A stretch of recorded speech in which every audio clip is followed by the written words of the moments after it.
मंच पर सम्मानित हमारे आदरणीय नेतृत्व, इस सभा कक्ष में हमारे देश से आए कोने कोने से सम्मानित कुर्सियों पर बैठे हमारे कॉमरेड, मैं प्रफुल्ल कुमार, बिहार राज्य। मैं पहला बार इस फेडरेशन की मीटिंग में आया हूं और अपनी बातों को रखूंगा। हमसे अगर कुछ भूलवश कुछ बातें अगर रखा जाए तो हमें माफ कीजिएगा, क्योंकि मैं अभी इन मीटिंगों को समझ रहा हूं, देख रहा हूं और फिर इसके अनुरूप कुछ कहने की सोच रहा हूं। लेकिन कुछ ऐसे इशू हैं जो मैं लिखा हूं और आपके बीच रखूंगा। सबसे पहले मैं फेडरेशन के उन तमाम नेतृत्व को धन्यवाद देना चाहता हूं जो बिहार के इस संकट को खत्म किए। करीब 8 या 7 सालों से बिहार की संगठन की संकट स्थिति ठीक नहीं थी। वो वहां की संकट ऐसी गहरा गई थी जिससे हमारे लोगों को, हमारे मेंबरों को काफी तकलीफों का सामना करना पड़ा है। वो सब तकलीफों में हमारा भी एक नाम है और मैंने भी इस तकलीफ को झेला है। साथियों, बिहार की स्थिति बिल्कुल अलग है और राज्यों से की अपेक्षा। मैं वहां काम करता हूं और देख रहा हूं कि किस परिवेश में हम लोग वहां अपने संगठन के कार्यों को आगे कर रहे हैं। आप कल्पना नहीं करेंगे कि ऐसी परिस्थिति उत्पन्न कर दी जाती है कभी कभी संगठन के लिए सेकंड पार्टी के द्वारा, क्योंकि पार्टी तो बैंक में 2 ही है और एक सेंटर में मैनेजमेंट है, एक हम है और एक और है। तो ऐसी परिस्थितियां उत्पन्न होती है जिसको हम लोगों को काफी फेस करना पड़ता है। लेकिन हमारे फेडरेशन के शीर्ष नेतृत्व का मार्गदर्शन हमें मिलते रहता है समय अनुसार, समय दर समय, और हम अपने कामों को निरंतर करते जाते हैं। अभी 11 जून को वहां कॉन्फ्रेंस की समाप्ति हुई और परिस्थितियां कुछ ऐसी बनी कि फिर वो 1 महीने के बाद फिर लोगों को बैठना पड़ा और एक्सरसाइज कर चीजों को लाना पड़ा। लेकिन दिक्कतें आई, लेकिन मैं फेडरेशन के उन तमाम नेतृत्व, हमारे Dinesh Bhalgan, Maxie Perera sir, CPC sir comrade CPC, comrade Bikar Bahadur ji और कॉमरेड वर्मा जी, ये सब आए और उस सारी कठिनाइयों को दूर कर एक सुसज्जित टीम जो होना चाहिए वो बनाया गया है। अब देखना आगे है ये कैसे काम करता है और उस परिस्थितियों को कैसे ये टैकल करता है और कैसे अपने संगठन के कार्य को बढ़ाता है और अपनी क्षमताओं को के अनुरूप ये काम करने में सफल होता है। साथियों, जब 11 तारीख को फेडरेशन का लिस्ट आया, कॉन्फ्रेंस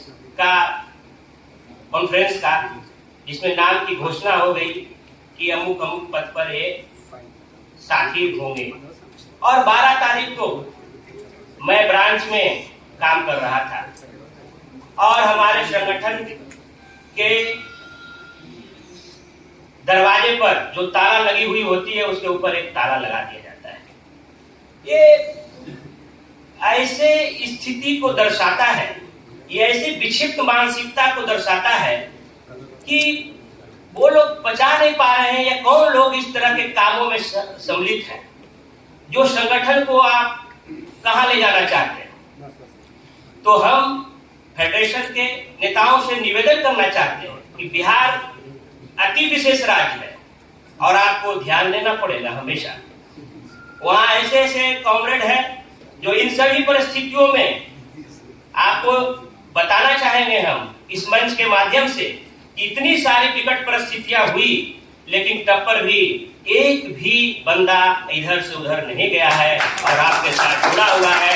ये हमारे नेतृत्व और हमारे फेडरेशन और हमारे संगठन का ये कार्यशैली ही है, जिसके कारण हम एक दूसरे से जुड़े हुए हैं। और आज भी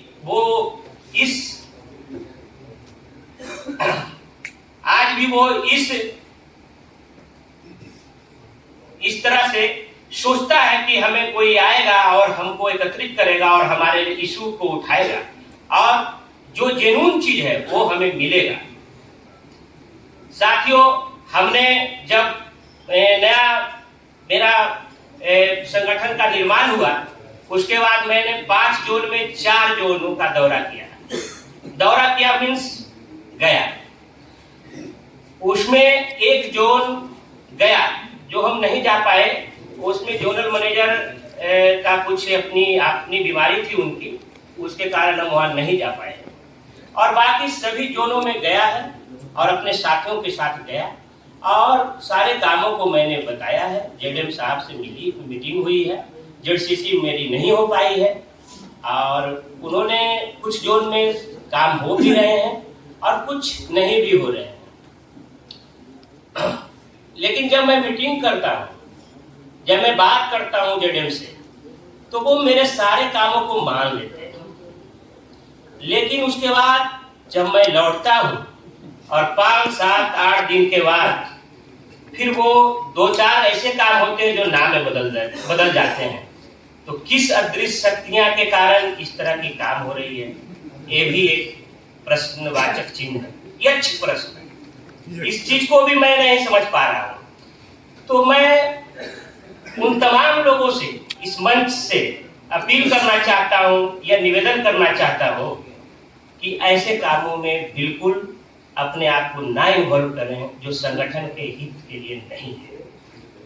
आप ऐसे कामों को करें जो संगठन के हित के लिए है और लोगों के हित की और लोगों के बेनिफिट के लिए है। साथियों, कभी कभी मेरा मन दुखी हो जाता है इस बात से कि मेरे अपने लोग कुछ ऐसे लोगों के साथ जुड़ जाते हैं जो हमारे संगठन को नीचे डिक्रीज करते हैं।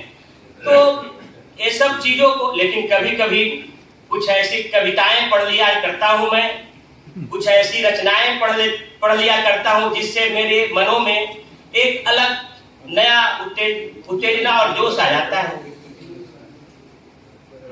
एक कवि का कविता है, वह पथ क्या पथिक की कुशलता क्या, जिस पथ पे बिखरे सूर न हो, नाविक की भय परीक्षा क्या, धाराएं प्रतिकूल न।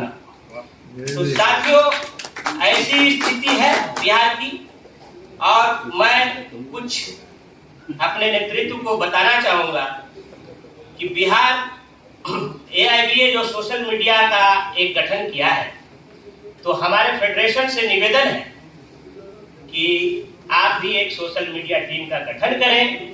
वो इसलिए करें कि आपके चीजों को हम उन लोगों के बीच में ले जाएं, हम आपके सारे इश्यूज को हम उन पब्लिक के पास पहुंचाए जिससे हम उसको जोड़ सके, हम उनको सही और गलत का ज्ञान दे सके। इसीलिए एक इशू ये है। दूसरा है कि बिहार संगठन ये बताना चाहता है कि हमारे राज्य में जो खिलाड़ी हैं, जो स्टेट लेवल के खिलाड़ी हैं, उनकी अवकाश का क्या है, समय सीमा, इस पर हमें जानकारी चाहिए। क्योंकि अभी जो नया टीम गठन हुआ है उसमें एक इसी मेंबर सूरज कुमार जो स्टेट लेवल में 3रे पायदान पर शूटिंग रेस में आए हैं, ये हम लोगों की गर्व की बात है। तो इसके लिए भी हम चाहेंगे कि हमें बताया जाए। तीसरा है bank of India Bihar employ union का खाता, जो विगत 4 सालों से बंद पड़ा हुआ है, और बंद किन कारणों से है मैं समझ नहीं पा रहा हूँ। एम्प्लॉय यूनियन का खाता जो विगत 4 सालों से बंद पड़ा हुआ है, और बंद किन कारणों से है मैं समझ नहीं पा रहा हूँ, क्योंकि कोर्ट का आदेश संगठन के हित में है, संगठन के पक्ष में है, लेकिन वो कुछ ऐसे लोग हैं, मैं पहले भी बोल चुका हूं, कुछ अदृश्य ताकतें हैं बैंक ऑफ इंडिया में जो हम लोगों को परेशान करते रहती है। तो इंसान के लिए इशारा काफी होता है, किसी का नाम लेकर उसकी आयु में बढ़ाना नहीं चाहता। तो वो किस कारण रुका हुआ है मुझे नहीं मालूम, क्योंकि सारे चीज हमारे संगठन के फेवर में है।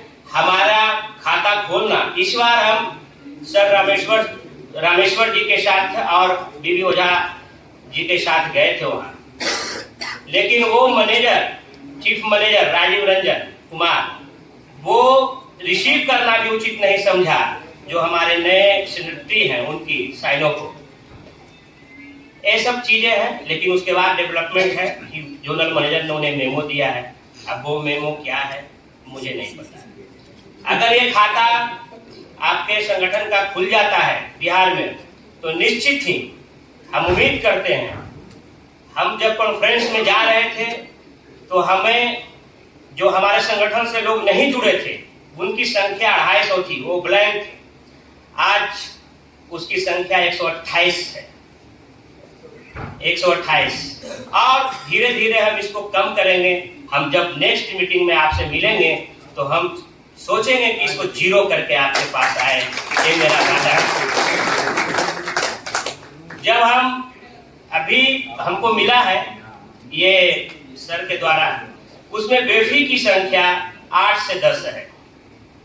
4-5 लोगों से बात हुई है मेरी, लेकिन मेरा एक कल्चर है संगठन को बढ़ाने के लिए, वो है कि मैं उसे क्लस्टर मीटिंग में उसे अपने संगठन में शामिल करूंगा, और जिससे एक द्रुतगामी परिणाम लोगों के बीच में जाएगा।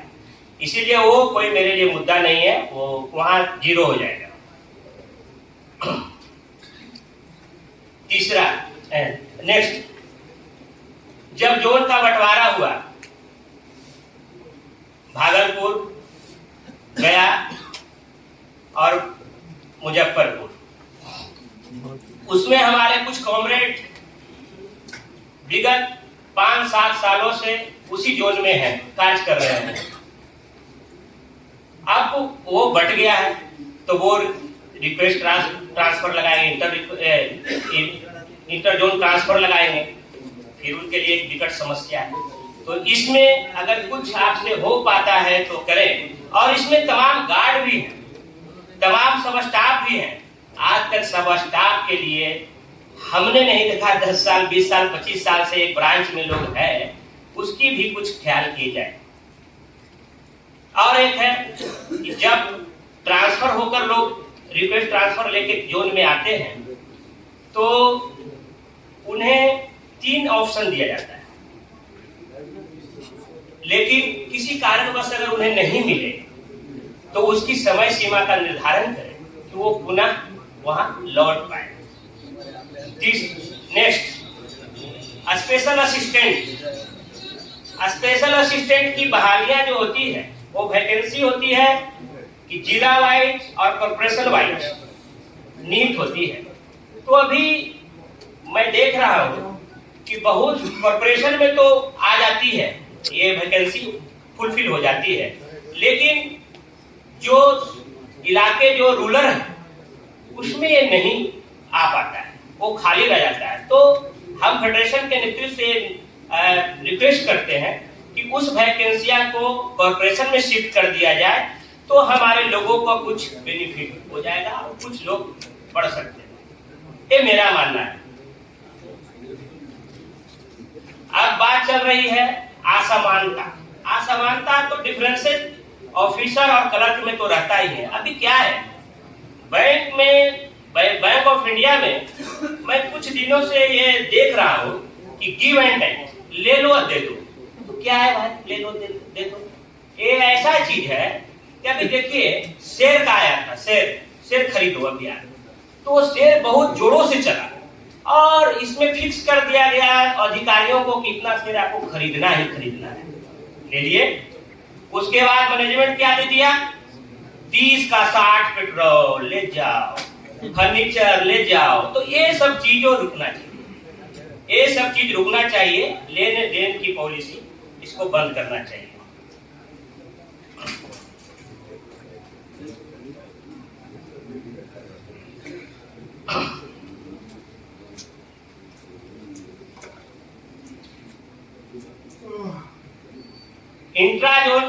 इंटर जोन ट्रांसफर, ये जो है 2 साल में और 3 साल में किया जाता है। कुछ कंडीशन में 2 साल, कुछ कंडीशन में 3 साल। तो इसको आप बढ़ा दीजिए, इसको 10 साल कर दीजिए, क्योंकि ये हम लोग के लिए सरदर्द है। इसलिए सरदर्द है कि बिहार के लड़के अभी मुंबई जाते हैं, किन कारणों से जाते हैं? क्योंकि अगर बिहार में सिलेक्शन 190 में होता है, क्योंकि सीट कम है, लड़के जाते हैं, और मुंबई में सिलेक्शन 120 में होता है, तो नौकरी उनकी मिल जाती है, जीवन यापन उनका शुरू हो जाता है। उसके बाद वो टेंशन यापन शुरू कर देते हैं नेताओं का। इसलिए इसको जरा सा बढ़ा बढ़ाइए, ये मेरा सजेशन है।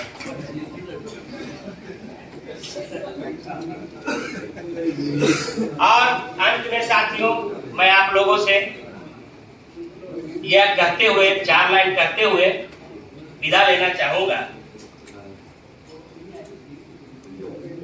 कर्म अगर सच्चा है तो कर्म कहां निष्फल होगा।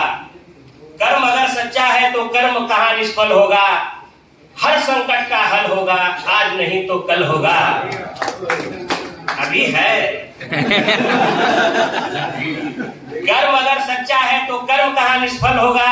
हर संकट का हल होगा, आज नहीं तो कल होगा।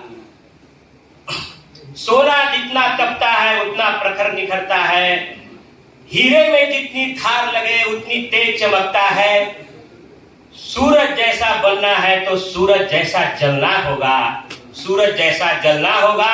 और नदियों से आदर पाना है तो पर्वत छोड़ निकलना होगा। हम आदम के बेटे हैं, राह कहां सरल होगा। आज नहीं तो कल होगा, हर संकट का हल होगा। बहुत बहुत धन्यवाद।